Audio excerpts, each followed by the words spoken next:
¿Qué tal, amigos? Qué placer estar con ustedes en este repaso de la escuela sabática.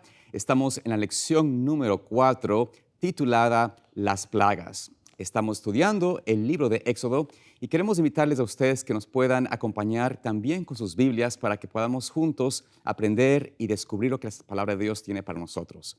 Estoy junto al pastor Esteban Bor. Pastor, bienvenido al programa. Siempre un gusto tenerlo aquí en la escuela sabática. El gusto es mío. Amén, pastor. Y mi mano izquierda a mi querida amiga Joana Celis de Castellanos. Bienvenida a este programa, Joana. Gracias, pastor. Un gusto estar acá. Amén por esto. Y vamos a estudiar esta lección muy importante sobre las plagas. Vamos a ver cómo el Señor quiere darnos una lección importante en cuanto a cómo estos acontecimientos del pasado en realidad es una vislumbre de lo que puede suceder en un tiempo futuro a aquellos que rechacen la misericordia y el llamado de Dios. Pero antes de abrir la palabra de Dios y estudiar, voy a invitar al pastor Bor que nos dirija en oración y luego pediré a Joana que nos leas el versículo de memoria de esta lección tan importante. Pastor. Oremos.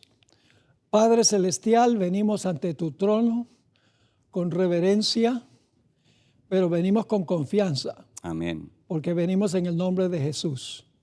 Pedimos que nos bendigas en esta clase, ilumina nuestras mentes, santifica nuestras lenguas y bendice a todos los que han sintonizado el programa. Que sea una bendición para su crecimiento espiritual y para el nuestro también. Te lo imploramos en el nombre y por los méritos de Cristo, nuestro Salvador. Amén. Amén. Amén. La lectura bíblica la encontramos en Éxodo 9:35. Y tal como el Señor lo había dicho por medio de Moisés, el corazón de Faraón se endureció y no dejó ir a los israelitas. Muy bien. Gracias, Joana, por esta interesante introducción al libro o al estudio de las plagas.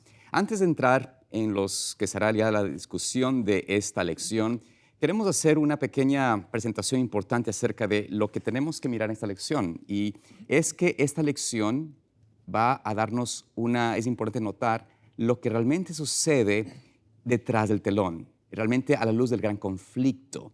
Sabemos de que en esta lección vamos a ver un Dios poderoso, un Dios que ejecuta milagros, señales y prodigios, pero también un Dios que tiene que enfrentar con la terquedad, con la indiferencia, con la rebelión del hombre, y vamos igualmente a ver esta lucha entre los poderes del bien y del mal, entre las luz y las tinieblas.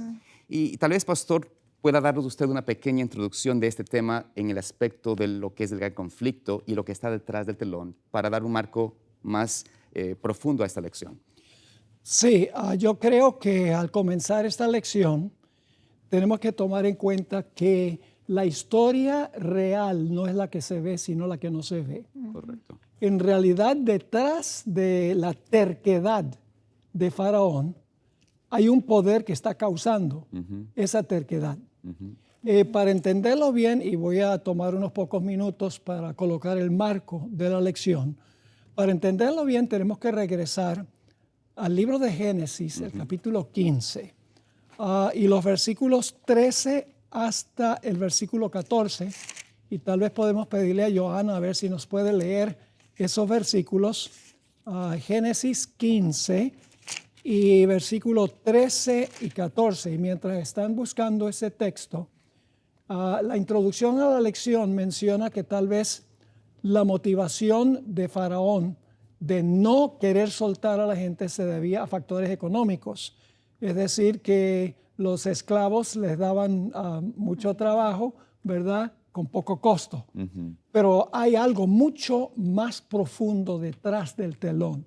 Nunca debemos ver los eventos históricos por lo que se ve, sino por la historia que se está escribiendo detrás del telón, el conflicto entre Cristo y Satanás. Así que vamos a leer esos versículos. Ok, versículo 13.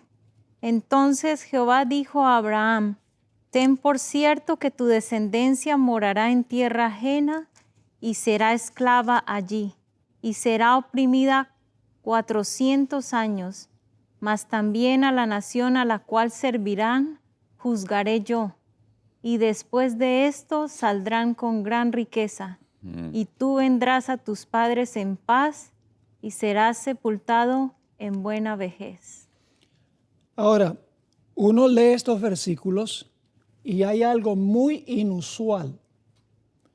Y es que Dios dice que la descendencia de Abraham iba a ir a una nación que no era de ellos. Pero Dios no identificó cuál nación. Y luego después dice, después de los 400 años, yo voy a juzgar a esa nación. Nuevamente, no identificó la nación. Ahora la pregunta es, ¿será que Dios sabía cuál era la nación a donde iba a ir el pueblo? Por supuesto. Claro que lo sabía. ¿Por qué no identificó a la nación por nombre? Una razón muy especial. La historia de José nos ayuda a entender esta profecía que Dios le dio a Abraham. Satanás no sabía a cuál nación iban a ser exportados el pueblo de Israel, donde iban a ser esclavos por 400 años. Así que él obró sobre los hermanos de José para que lo vendieran a Egipto. Pero lo que Satanás no sabía era que al vender a José a Egipto, estaba preparando el terreno para que se cumpliera la profecía de los 400 años. Porque luego Jacob y su familia iban a ir a Egipto en el tiempo de sequía, se iban a establecer ahí en Gosén, y entonces estarían en esa nación ajena, a donde serían esclavos 400 años, y luego Dios los iba a volver a llevar a Canaán. Satanás no sabía que era Egipto.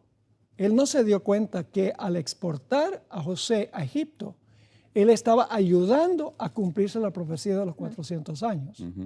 Ahora, cuando ya el pueblo se establece allí y crece en Gosén, entonces Satanás dice,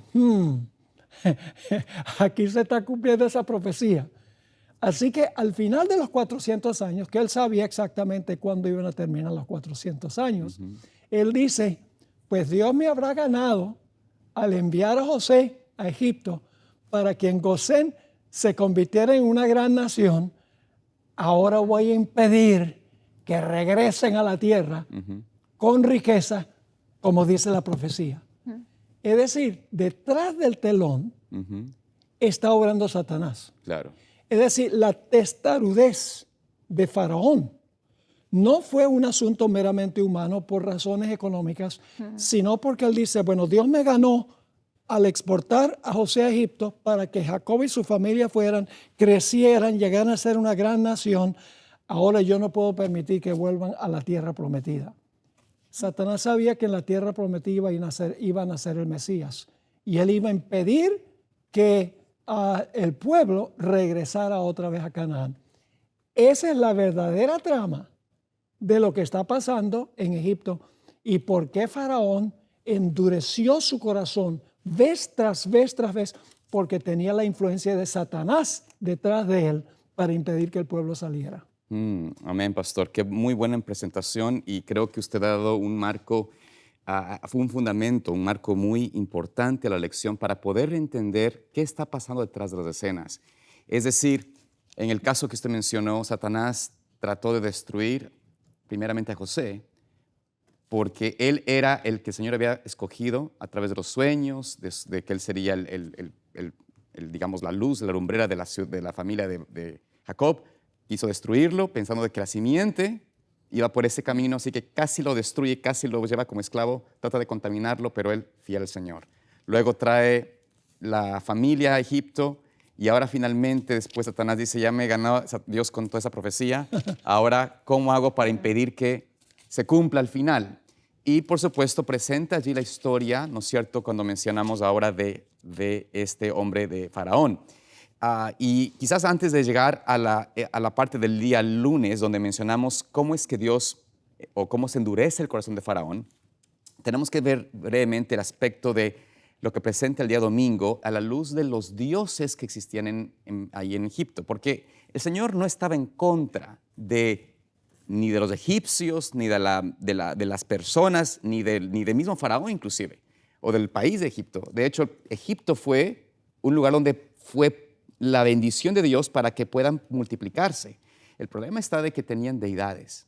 Y algo interesante que menciona Éxodo en el capítulo 1 en relación a lo que sucedió con este faraón que se levanta, que desconoce a José, es un faraón que no conoce o no quiere reconocer al Dios de Israel.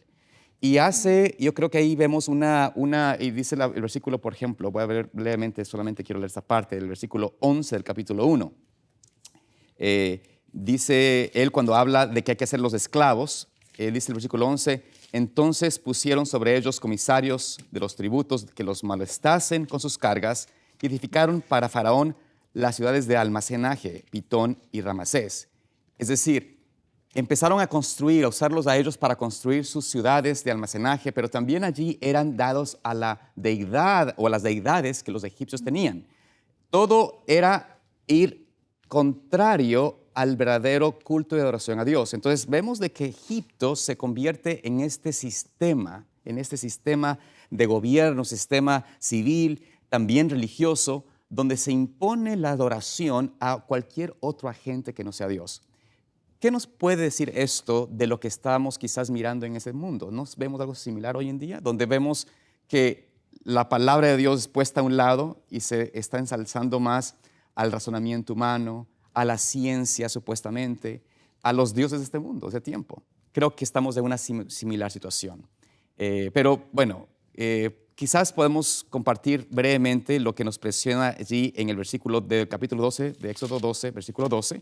Tal vez, Jonah, nos puedes leer ese versículo y ver cómo el Señor responde a la experiencia de los egipcios con sus dioses.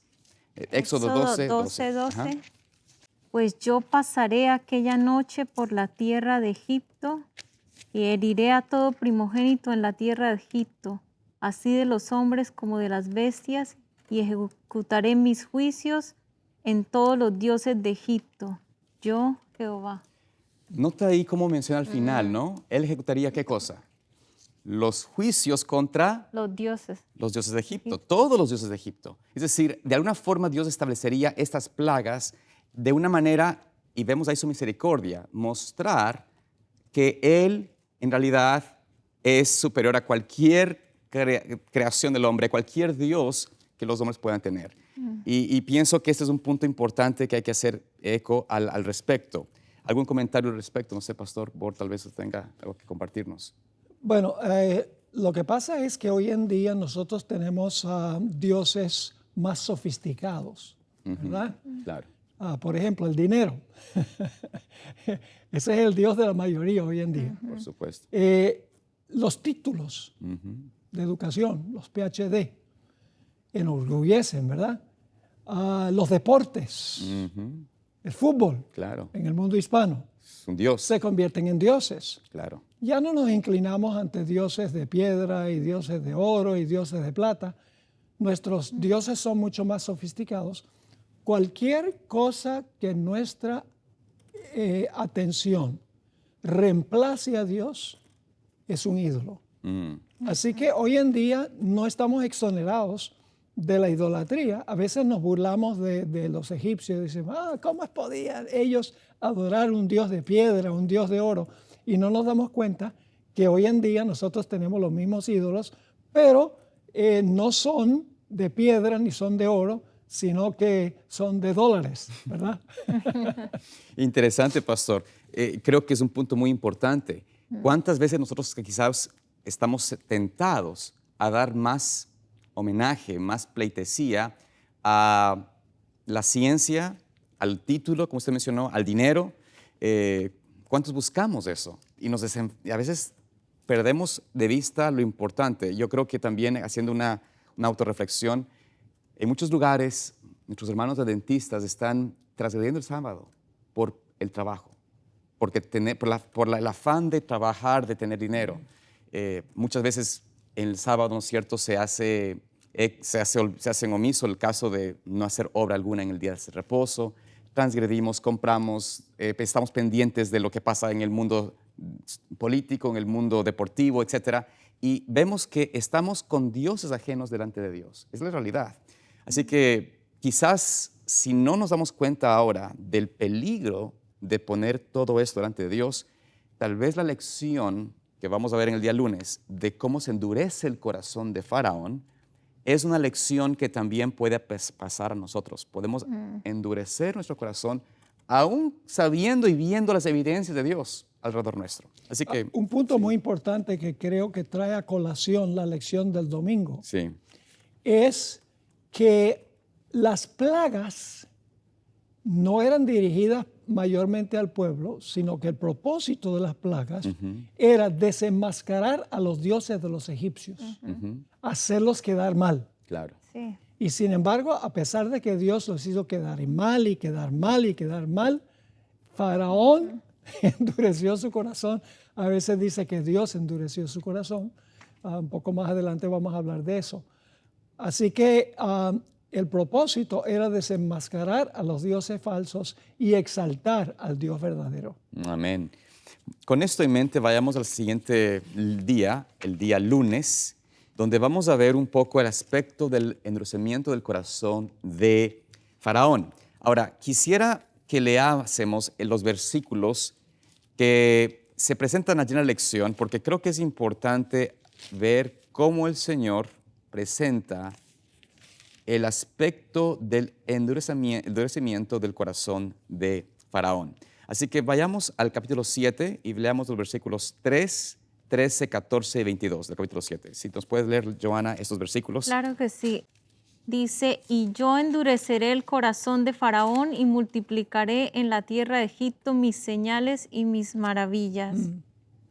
En el versículo 13 dice, y el corazón de Faraón se endureció y no los escuchó como Jehová había dicho. Entonces Jehová dijo a Moisés, el corazón de Faraón está endurecido y no quiere dejar ir a mi pueblo. Y el 22 dice, y los hechiceros de Egipto hicieron lo mismo con sus encantamientos, y el corazón de Faraón se endureció y no los escuchó como Jehová lo había dicho. Muy bien, amén, gracias. Vemos aquí un progreso, algo interesante.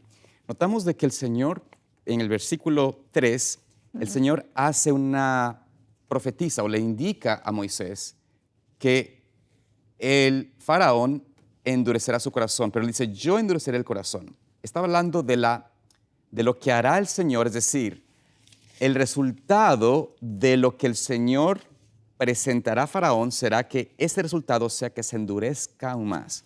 Y luego, en el mismo capítulo, vemos cómo Faraón escoge él. No es que el Señor le está forzando ni que le pone en su mente ponerse duro, sino que Faraón, por su libre albedrío, escoge endurecer el corazón cuando mira en el primer ejemplo aquí de la vara de Aarón, cuando se convierte en serpiente y los magos hacen otras serpientes.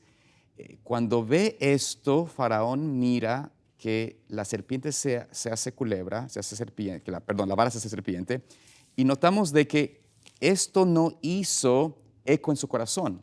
Al ver el milagro de Dios de estar sobre las serpientes falsas o los milagros de los hechiceros, ahí vemos de que el corazón se endurece y no escucha la voz de Dios, como Dios había predicho. Entonces vemos que el propósito de Dios no es forzar la conciencia o la voluntad del hombre, sino que el resultado es que mirando la evidencia de Dios, prefiere escuchar el pensamiento humano, las directrices de la religión en el cual él confía y de su propio corazón.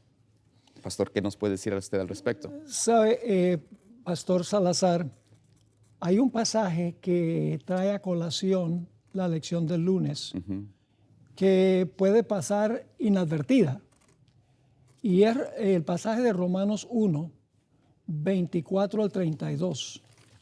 La hermana White tiene una cita en el libro Conducción del Niño, página 440, donde ella dice que la descripción que se da en Romanos 1, 24 al 32, es un retrato fiel de la condición del mundo inmediatamente antes de la segunda venida de Jesús.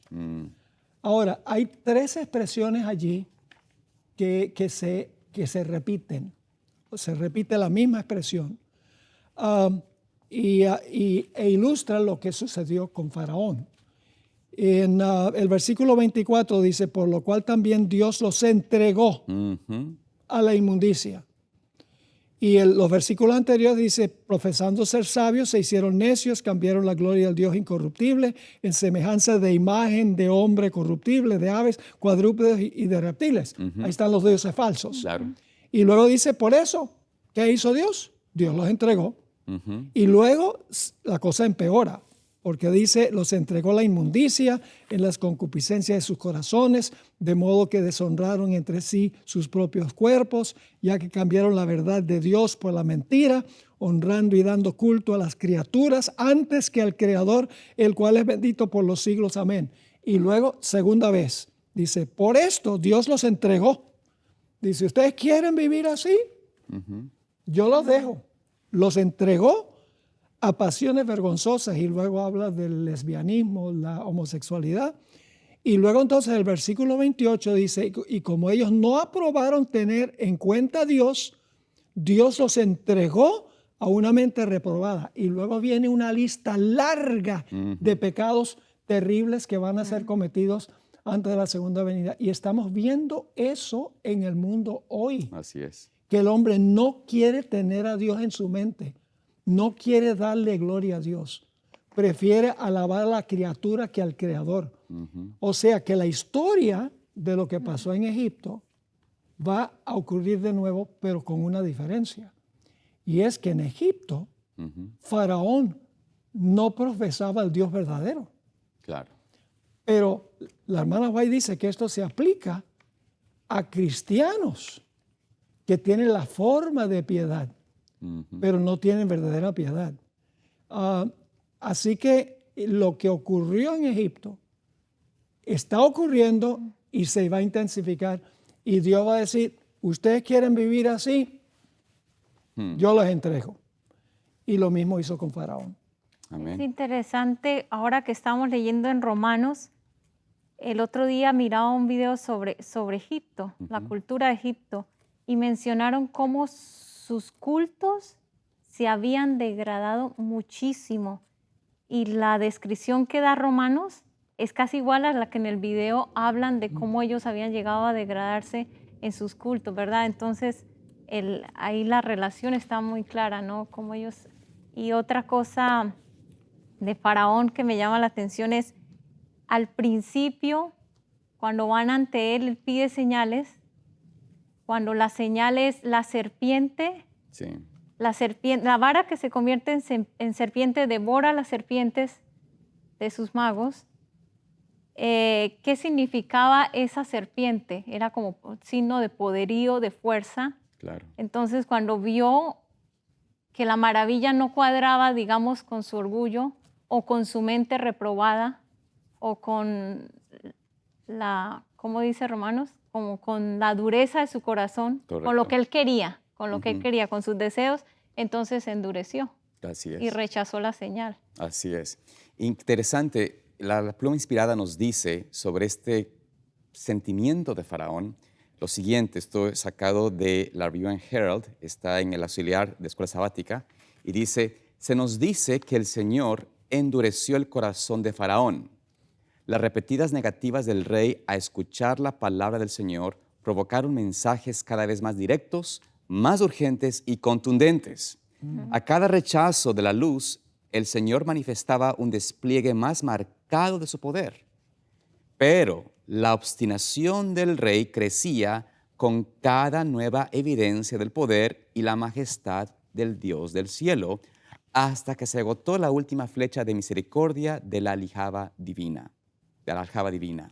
Entonces el hombre quedó completamente endurecido para su propia resistencia persistente. Faraón sembró obstinación y cosechó lo mismo en su carácter. El Señor no pudo hacer nada más para convencerlo porque estaba obstinado y lleno de prejuicios hasta el punto de que el Espíritu Santo no podía acceder a su corazón. Faraón fue entregado a su propia incredulidad y dureza de corazón. La infidelidad produjo infidelidad. Cuando Faraón endureció su corazón ante la primera exhibición del poder de Dios, se hizo más propenso a un segundo rechazo del poder de Dios. El orgullo y la obstinación lo mantuvieron esclavizado y le impidieron reconocer las advertencias de Dios.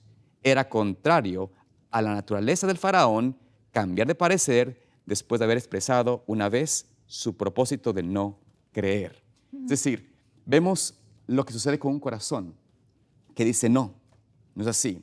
¿Y cuántas veces vemos esto entre personas que afirman, no, aunque se les presenta en la Biblia, ¿no? Afirman que no, el sábado no puede ser verdad, es de los judíos. Y son creyentes, son cristianos, pero se niegan rotundamente a ver esto. Muchos de ellos también, viendo la Escritura, tergiversan la Escritura y dicen, no, pero es que Pablo no pudo haber dicho esto, porque esto no va contrario a mi pensamiento. Y se ponen tercos, pastor. ¿Usted ha visto esto? Hemos visto, y lamentablemente aún dentro de la iglesia, hay posiciones que son antibíblicas, pero porque no quiero ceder a mi PhD, a mi grado de doctor o lo que sea, no acepto y no quiero ver la verdad. Así que creo que esto es algo que hay que entenderlo y verlo, que el caso de Faraón nos puede pasar a nosotros. Y se ve aún dentro de la iglesia adventista. Por ejemplo, la gente que rechaza el espíritu de profecía. Trata de conseguir toda clase de excusas.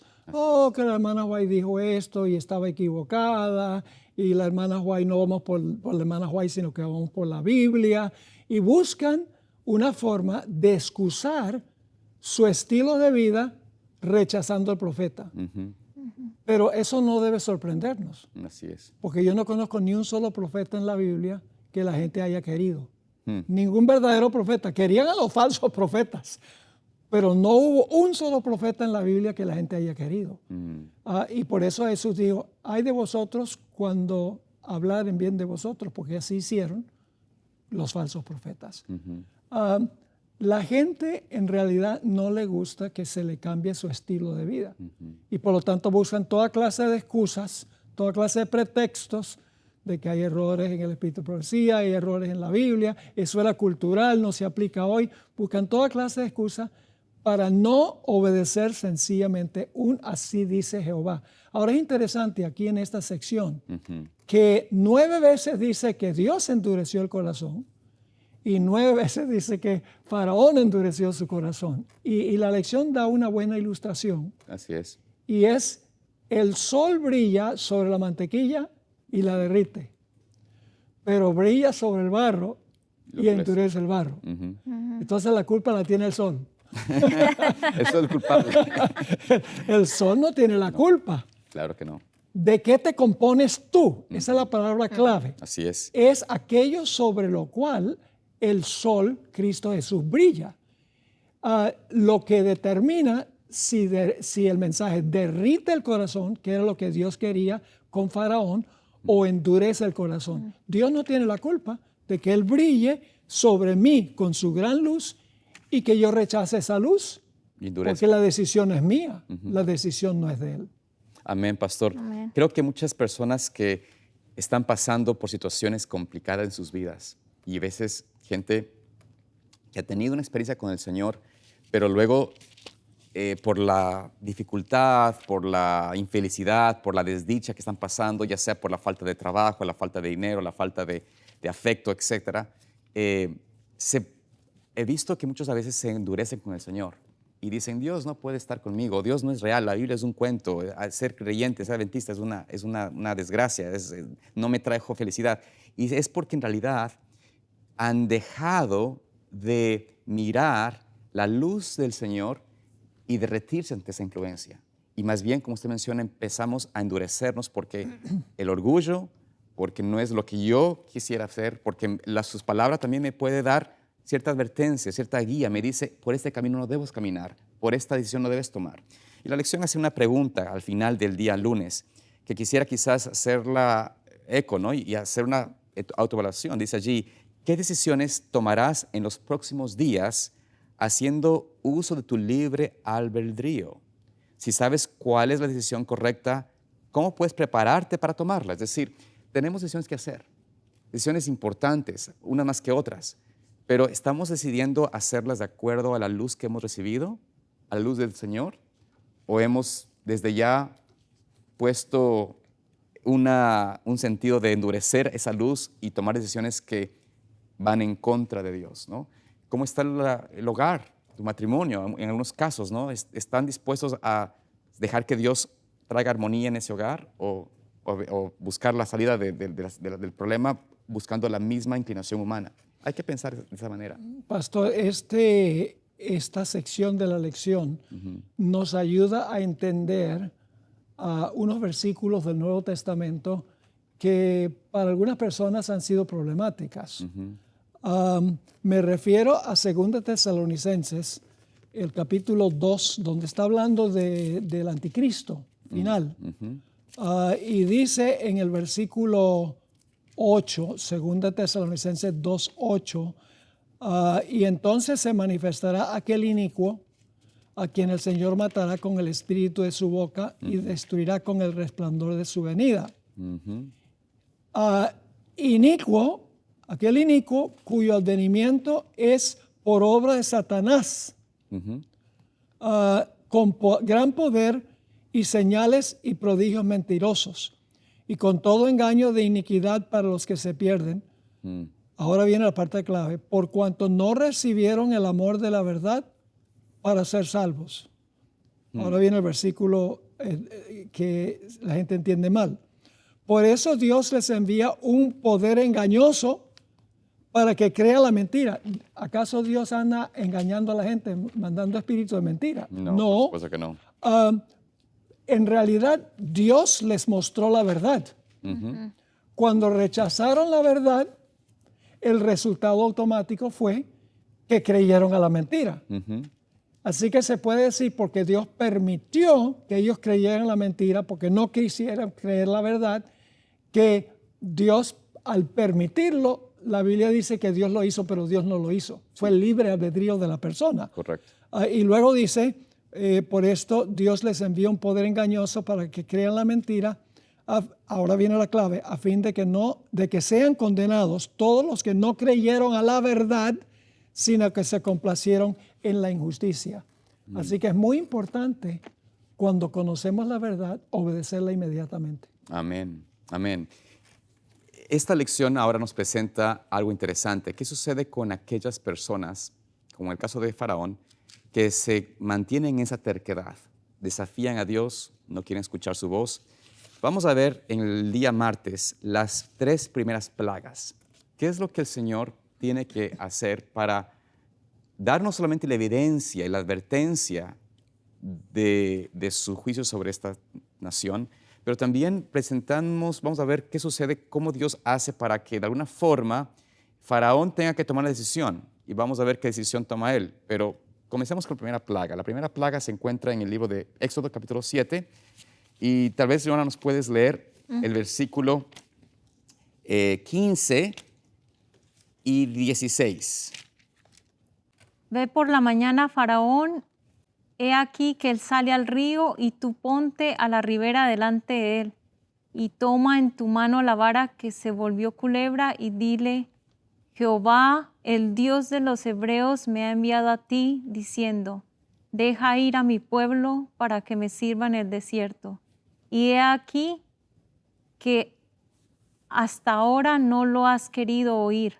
Así ha dicho Jehová: en esto conoceráis que yo soy Jehová. He aquí yo golpearé con la vara que tengo en mi mano el agua que está en el río, y se convertirá en sangre. Qué interesante, porque lo importante, lo divinizado que ellos tenían este río era un ídolo. Ellos tenían muchos dioses, pero ese río era algo sagrado para ellos. Entonces Dios al principio le tocó eso que era tan sagrado, ¿no? Le mostró que él tenía poder sobre ese ídolo. Increíble. Era más poderoso que ese.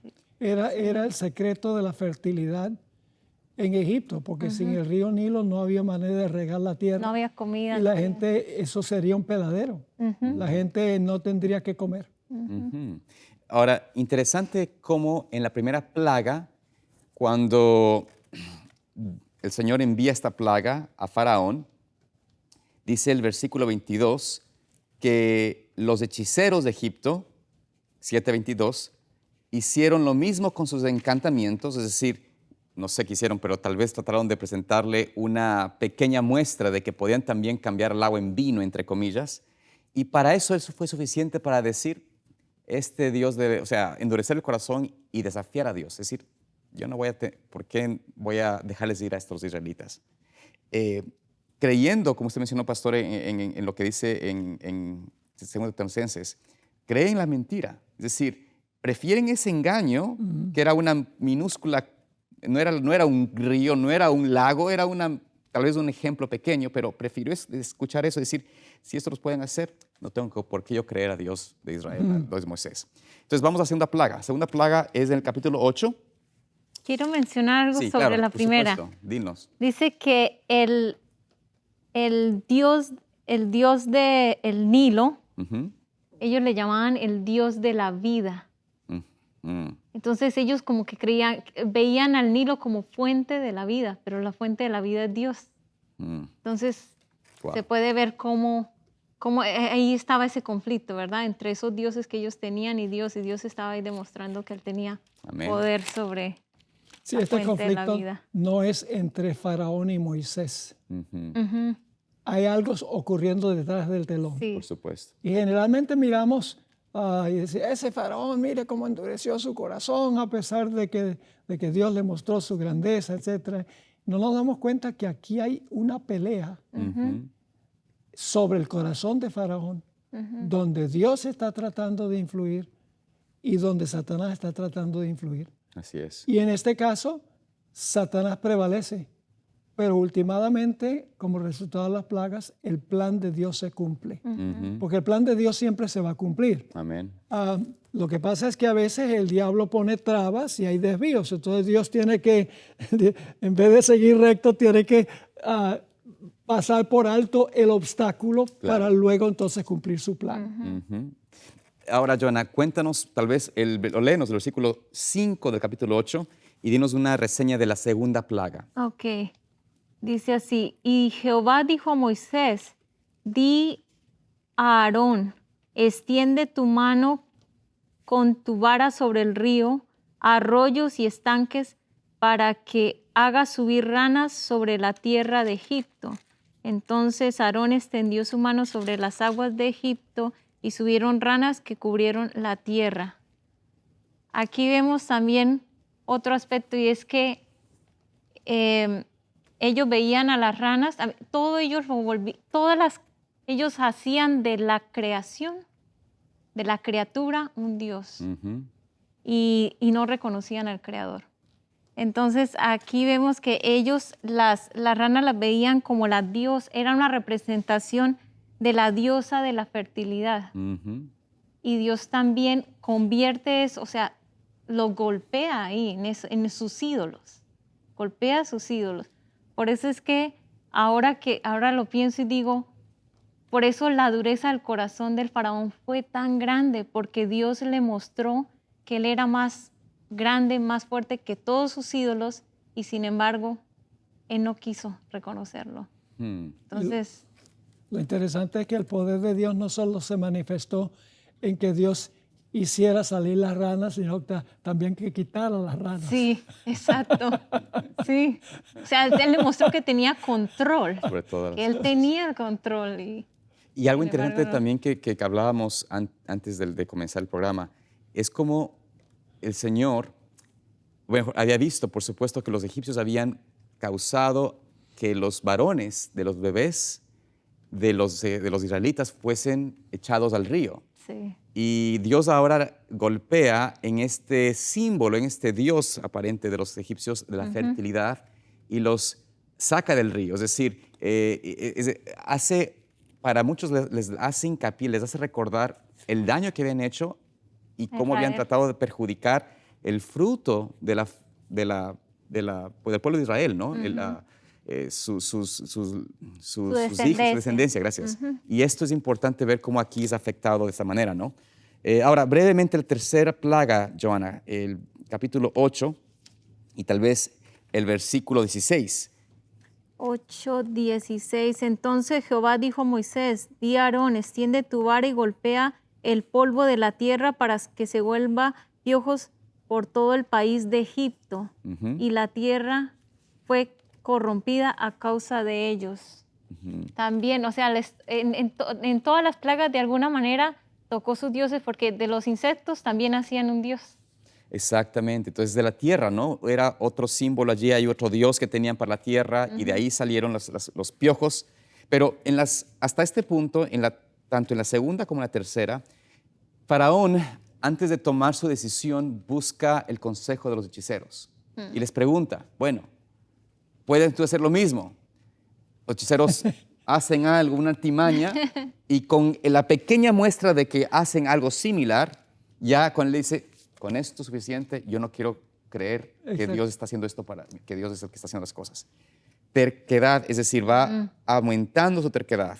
Pastor, ¿cuál es la cuarta plaga? La plaga, vamos a analizar un poco, o tal vez quiera hablar de esas tres plagas primero, no sé si tiene un tema.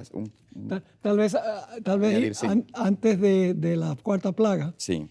Versículo 19 del capítulo 8 dice, entonces los hechiceros dijeron a Faraón, dedo de Dios es este. Claro. En otras palabras, están diciendo, nosotros no podemos porque este es asunto de Dios. Ni aún así, ni siquiera los hechiceros hablándole, dice, mas el corazón de Faraón se endureció y no los escuchó como Jehová lo había dicho. Gracias, Pastor, por esa importante declaración y corrección. Es decir, en la primera pudieron, en la segunda pudieron, en la tercera intentaron, pero ya no podían. Exacto. Ahí dijeron, ahora sí, esto es dedo de Dios. Y aunque había escuchado de sus propios hechiceros de que no era posible, ya había endurecido la primera vez, la segunda vez, la tercera vez, aún con el consejo en contra, dijo, esto no es suficiente para yo escuchar la voz de Dios. Ahora sí, Pastor, ¿qué nos puede decir con la cuarta plaga que es interesante? La cuarta plaga. Bueno, moscas. ¿A quién les gustan las moscas, no? Mi esposa aborrece las moscas, las persigue con el matamoscas por todas partes. Yo soy igual, me molestan mucho las moscas.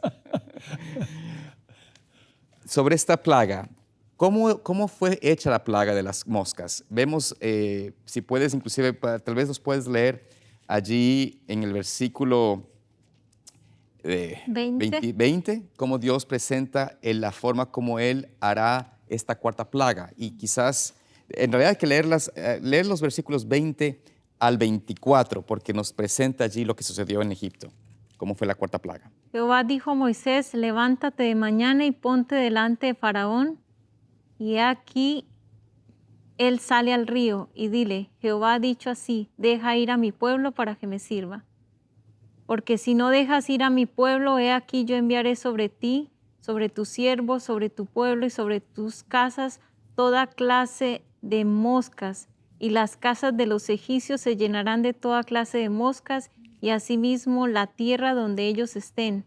Y he aquí que yo apartaré la tierra de Gosén, en la cual habita mi pueblo, para que ninguna clase de moscas haya en ella, a fin de que sepas que yo soy Jehová en medio de la tierra. Y yo pondré redención entre mi pueblo y el tuyo. Mañana será esta señal. Amén. Y noten ustedes, aquí el Señor presenta esta cuarta plaga, y en esta cuarta plaga, no solamente Dios le envía la plaga, pero ahora Él presenta de que hay una distinción, va a ser una separación entre los egipcios y su pueblo. ¿Qué nos dice, pastor, de la razón por la cual Dios hace esta distinción? Bueno, es interesante que en el libro de Apocalipsis hay 7 postreras plagas, y esas plagas caen solamente sobre los impíos, no caen sobre los justos. Interesante. Y esta es la cuarta, que serían las 7 últimas plagas, en realidad. Correcto. Donde ya no se aplican. Una linda, interesante conexión. De alguna forma vamos a ver que las plagas de aquí en adelante solo caen sobre los egipcios que habían participado también del abuso hacia el pueblo de Dios. Porque aunque obviamente el Señor ama al hombre y quiere redimirle, había ya evidencias, habían visto evidencias todos ellos a lo largo de la historia mismo de Egipto, de cómo Dios de los hebreos era el Dios verdadero, pero se habían prestado en su ambición al poder y al abusar del trabajo barato de los esclavos, habían corrompido también su corazón y no les pagaban lo que era justo, habían aprovechado de la flaqueza o de la debilidad de los hebreos y entonces habían abusado de su autoridad. Ahora bien, la quinta plaga nos presenta la plaga hacia el ganado y la sexta plaga nos habla acerca de las úlceras que cayeron sobre los hombres. ¿Qué nos dices, tal vez, Johanna, sobre estas dos plagas adicionales? ¿Qué podemos sacar como lección, ya que tenemos poco tiempo para avanzar? Pues vemos que como con todas las cosas, ellos hacían idolatría. Para ellos las vacas y los toros también tenían dos dioses que eran representados por ellos. Y yo veo aquí que era como que Dios ponía su mano y les demostraba cómo Él era el verdadero Dios e incluso cómo Él tenía el control. Porque el faraón estaba mostrando control. ¿Ves que no los quería dejar ir? Dios les decía, déjalos ir. Y faraón con este deseo de control no los dejó ir. Creía que Él podía tener este control sobre el pueblo de Israel. Y Dios le muestra que Él tiene control aún sobre los dioses, claro. sobre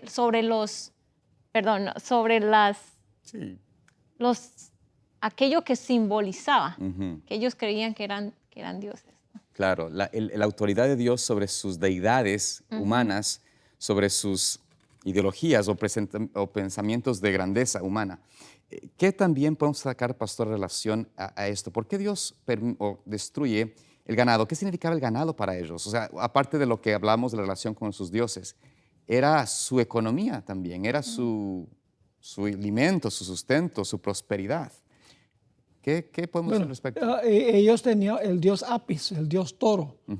O sea que ellos también veneraban y adoraban al ganado. Claro. Así que Dios les está mostrando nuevamente que ningún elemento de la naturaleza en realidad es un dios. Que Él está absolutamente sobre todo. Ahora, lo interesante es que en estas plagas que se mencionan aquí en el libro de Éxodo, Dios está mostrando que Él es superior a los dioses de ellos. Claro. Es lo que está tratando de enseñarles. ¿Cómo se aplicaría eso hoy en día? Es una buena pregunta. Pensemos en la forma como hoy nosotros, como usted mencionaba al inicio, hemos puesto a nuestros dioses sofisticados. Tecnología. Muchas veces pensamos que la tecnología es, ¿cómo se puede decir esto? De una forma infalible, ¿no? Que confiamos tanto y dependemos tanto de ella, pero notamos ahora que aún por ejemplo, los aviones, tan bien hechos, tan bien construidos, la mejor tecnología posible, cuando algo falla, es catastrófico. Puede las personas morir de una forma, ¿sabe?, inmediata. Lo que hay que explicar es de que el Señor es el que tiene la autoridad sobre todas las cosas y si no está su mano sobre sus hijos, cualquier cosa que uno ponga su confianza, no sé, su amor, su afecto, su seguridad en lo temporal, puede ser quitado de uno, ¿no? Sabe que esta mañana cuando venía a la oficina estaba escuchando el radio. Hay una estación religiosa y estaban hablando sobre la inteligencia artificial. Claro. Ese es un asunto supremamente peligroso, donde inclusive los que están creando eso dicen que algún día va a reemplazar a Dios. Va a haber un súper, ¿cómo diríamos? Un súper lugar donde hay información suficiente que va a suplantar a Dios. Ya no será necesario tener a Dios. ¿En qué sentido no es eso parecido a lo que estamos estudiando esta semana? Pero va a llegar a un punto donde Dios va a decir, hasta aquí y no más, porque yo soy soberano. Dios le da cuerda al hombre. Dios permite que el hombre haga y haga, claro, pero últimamente Dios va a demostrar que Él está en control, que el hombre es criatura y que Él es el creador. Increíble. De alguna forma veremos, y creo que las últimas plagas, pastor, bueno, en un momento tal vez se hará ese estudio también de las plagas finales, pero va a tocar justamente todos los aspectos del hombre, de su osadía, de su confianza en lo que el hombre ha creado, aún inclusive en la autoridad religiosa que confía, el Señor también traerá una plaga directa hacia ella. Y en este sentido vemos que la séptima plaga habla acerca de la sexta plaga habla acerca de las úlceras que caen en su cuerpo. Su cuerpo, que era en cierto sentido también, obviamente, ¿cuántos no tenemos como Dios en nuestro cuerpo? Hay personas que viven todo el día mirando su apariencia, comen bien, no porque sea para tener una conexión con el Señor, sino para tener un cuerpo perfecto, ¿no? No que esté mal buscar y guardar su cuerpo, claro que está bueno hacerlo, pero no al nivel de ponerlo como prioridad sobre todas las cosas. Entonces, vemos allí también que Dios toca el cuerpo de ellos para traerles a cierto sentido, un sentido de humillarlos y que busquen. Pero, ¿qué sucede con Faraón? ¿Responde él de una forma favorable? ¿Está dispuesto a cambiar? Trata de negociar con Dios, pero no hace realmente un énfasis en dejar de ser obstáculo para el Señor. Finalmente tenemos tiempo para ir a las últimas 3 plagas: granizo, la langosta, oscuridad, el día jueves. ¿Qué podemos hablar sobre estas 3 plagas que se presentan en Éxodo 9 y capítulo 10? La plaga de la granizo, langostas y oscuridad. ¿Qué nos dice estas plagas que tal vez podemos conectarlo a nuestra experiencia en el tiempo de ahora actual? Bueno, en realidad, la plaga que culmina la lista, excluyendo la que cayó sobre los primogénitos, es la plaga de oscuridad. Es un ataque contra el dios Ra, el dios Sol, que era el dios de todos los dioses de Egipto. Era el más grande Dios. Y Dios lo opaca por 3 días. Increíble, ¿no? De que el sol no brilla. Es decir, el Dios que ellos más veneraban, Dios lo apagó. Ahora, ¿tiene esto alguna relación con el día del sol al final de la historia? Porque también hay una plaga de oscuridad en Apocalipsis. Y en realidad tiene una conexión con el asunto de adoración en el día del sol. Y algunos dicen, pero pastor, no es lo mismo adorar el sol que adorar en el día del sol. Y yo digo que es lo mismo. Y yo siempre lo presento de esta forma. ¿Quién hizo el sol? Dios. ¿Lo hizo con fines de adoración? No. No. ¿Qué pasa si lo convertimos en un objeto de adoración? Un ídolo. Idolatría. ¿Quién creó el primer día de la semana? Dios. ¿Lo creó como día de adoración? No. No. ¿Qué pasa si lo convertimos en un día de adoración? Idolatría. Todo lo que el hombre hace para la adoración que Dios no hizo para la adoración es idolatría. Así que la plaga que culmina fuera de los primogénitos es el oscurecimiento del sol. Y al final de la historia hay la relación con el sol. Ahora, conectando esto con las plagas de Apocalipsis, va a pasar con el mundo cristiano lo mismo que pasó con Faraón. Porque, por ejemplo, cuando cae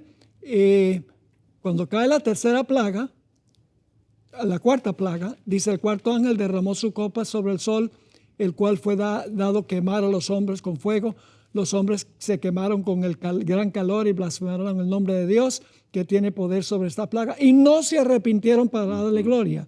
Y luego la quinta plaga, el quinto ángel derramó su copa sobre el trono de la bestia, su reino se cubrió de tinieblas, y mordían de dolor sus lenguas, y blasfemaron contra el Dios del cielo por sus dolores, y no se arrepintieron de sus obras. Es decir, el mundo cristiano va a estar en la misma situación que Faraón. Toda la evidencia del verdadero Dios, y sin embargo negando el poder que Él manifiesta. Amén.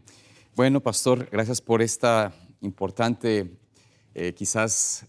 pensamiento final. Queremos recordarles y ayudarles a que podamos todos juntos trabajar en escuchar la voz de Dios. Amén. Estas plagas que vemos en la historia fueron evidencias de que Dios quería destruir esa idolatría, ese sistema falso de confianza, pero pedimos que Dios les acompañe a ustedes a seguirlo más cerca de Él y estar en sus caminos. Que Dios los bendiga y nos vemos aquí la próxima semana.